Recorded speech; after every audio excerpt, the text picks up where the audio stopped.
कांसीराम साहब की जयंती को लेकर अगर पूरे उत्तर प्रदेश में सबसे ज्यादा चर्चा किसी जगह की हो रही थी तो वह था उत्तर प्रदेश का बाराबंकी।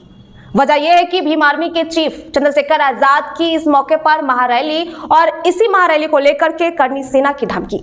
दरअसल आपको बताया कि चंद्रशेखर आजाद के कार्यक्रम से कुछ दिन पहले ही करनी सेना की ओर से धमकी दी गई थी कि अगर चंद्रशेखर आजाद बाराबंकी में रैली करने आए तो अपने दोनों पैरों पर वापस नहीं जा पाएंगे। उसके बाद भीम आर्मी और करनी सेना सोशल मीडिया पर एक दूसरे से भिड़ गए थे। वहीं नगीना से सांसद चंद्रशेखर आजाद की रैली के दौरान भी बड़ी संख्या में भीम आर्मी के लोग लठ लेकर तैयार खड़े नजर आए और इस दौरान कुछ ऐसा हुआ जिसे लेकर अब बवाल मचा हुआ है। आपको विस्तार से बताएंगे। देखिए कि 15 मार्च को आजाद समाज पार्टी के राष्ट्रीय अध्यक्ष चंद्रशेखर आजाद जनसभा के दौरान सुरक्षा व्यवस्था में बड़ी चूक देखने को मिली थी। मामला इससे पहले आपको बताया कि धमकियों के बीच संदिग्ध शख्स पिस्टल लेकर सीधे मंच की ओर बढ़ने लगा। आपको बताया कि एक महारैली का आयोजन किया गया था जहां पर एक इंसान जो है, एक शख्स जो है बहुत अजीब तरीके से स्टेज पर पहुंचने की कोशिश कर रहा था। हालांकि समय रहते सुरक्षा में तैनात पुलिसकर्मी और कार्यकर्ता ने उसे पकड़ लिया। उसके बाद तुरंत बाद मैदान से उसे बाहर कर दिया गया। दरअसल 15 मार्च को बाराबंकी में चंद्रशेखर आजाद की जनसभा आयोजित की गई थी और सभा के दौरान ही अचानक एक संदिग्ध व्यक्ति सादे कपड़ों में मंच की तरफ बढ़ने लगा। उसकी हरकतों पर पुलिस और सुरक्षा में लगे कार्यकर्ताओं को शक हुआ और उसे तुरंत रोक भी लगाई गई और उसकी तलाशी भी ली गई। तलाशी के दौरान जो सामने आया उसमें वहां मौजूद लोगों को चौंका दिया। उस शख्स की कमर में पिस्टल लगी हुई थी और चंद्रशेखर आजाद की जनसभा में करनी सेना की धमकी के बीच संदिग्ध व्यक्ति पिस्टल लेकर मंच पर था और उस ओर बढ़ भी रहा था। फिर क्या था, खुद ही पुलिस ने उसको रोका और उसकी तलाशी ली। पुलिस ने बताया कि पहचान पत्र तो उसने नहीं दिखाया, लेकिन पूछताछ के दौरान उस शख्स ने अपना नाम अमित बताया और दावा किया गया है कि पुलिस लाइन में तैनात सिपाही और वहां पर मौजूद ड्यूटी में तैनात कुछ जवान थे, उनसे भी बातचीत हुई, लेकिन उसने पहचान पत्र देने से मना कर दिया क्योंकि उसके पास था ही नहीं और आईडी तक नहीं दिखाया।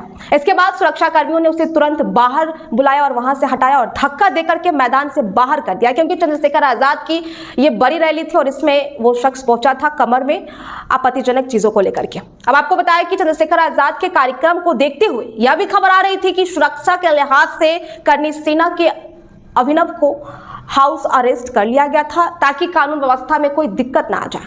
अब सबसे बड़ा सवाल यह है कि अगर उस व्यक्ति की ड्यूटी थी तो वो सादे कपड़े में क्यों पहुंचा था और आखिर पिस्टल लेकर मंच के इतना करीब कैसे पहुंच गया। फिलहाल पुलिस पूरे मामले पर जांच शुरू कर दी है, लेकिन 15 मार्च की इस घटना ने एक बार फिर से सवाल खड़े कर दिए हैं कि बड़े नेताओं की सभाओं में सुरक्षा व्यवस्था आखिर इतनी लापरवाही से कैसे की गई। वहीं अपने कार्यक्रम को लेकर के चंद्रशेखर आजाद ने एक्स पर पोस्ट करते हुए क्या कुछ लिखा है वो भी हम आपको बताएंगे और एक बार फिर से दिखाना चाहेंगे। उन्होंने लिखा है कि मान्यवर कांसीराम साहब की जयंती एवं आजाद समाज पार्टी कांसीराम के 6ठे स्थापना दिवस के अवसर पर जिला बाराबंकी में आयोजित संवैधानिक अधिकार बचाओ भाईचारा बनाओ महारैली का ऐतिहासिक और अभूतपूर्व सफल आयोजन यह साबित करता है कि बहुजन आंदोलन अब नई ऊर्जा, नई चेतना और नई ताकत के साथ आगे बढ़ रहा है। बाराबंकी की इस ऐतिहासिक महारैली को सफल बनाने के लिए दिन रात मेहनत करने वाले सभी पदाधिकारियों, कार्यकर्ताओं और सहयोगियों का मैं हृदय से आभार व्यक्त करता हूं। आगे उन्होंने लिखा है कि सभी साथियों की एकजुटता इस बार का स्पष्ट संदेश है कि बहुजन महापुरुषों का मिशन अब और तेजी से आगे बढ़ने लगा है और बहुजन समाज अपने संवैधानिक अधिकारों के लिए मजबूती से संघर्ष करता रहेगा। जय भीम, जय भारत। इन तमाम मुद्दों पर आजाद समाज पार्टी के राष्ट्रीय अध्यक्ष चंद्रशेखर आजाद ने बहुत कुछ लिखा जो हमने आपको बताया, लेकिन फिलहाल पुलिस अब इसको लेकर के आगे की कानूनी कार्यवाही कर रही है और इस खबर में आगे की क्या रिपोर्ट आती है वो सब कुछ आपको हम अपडेट करेंगे। और इस खबर में फिलहाल के लिए इतना ही। आपको क्या लगता है कि इतनी बड़ी पार्टी की महारैली हो रही थी, महासभा था और कैसे एक व्यक्ति पहुंच जाता है और कैसे अभद्र चीजें लेकर के घूमता है, इस पर क्या कानूनी कार्रवाई हो पाएगी और कब तक वो अपराधी सलाखों के पीछे हो पाएगा। इन तमाम मुद्दों पर आप अपनी राय हमारे कमेंट बॉक्स में जरूर साझा करें और देखते रहें पब्लिक हल्ट। बहुत बहुत शुक्रिया।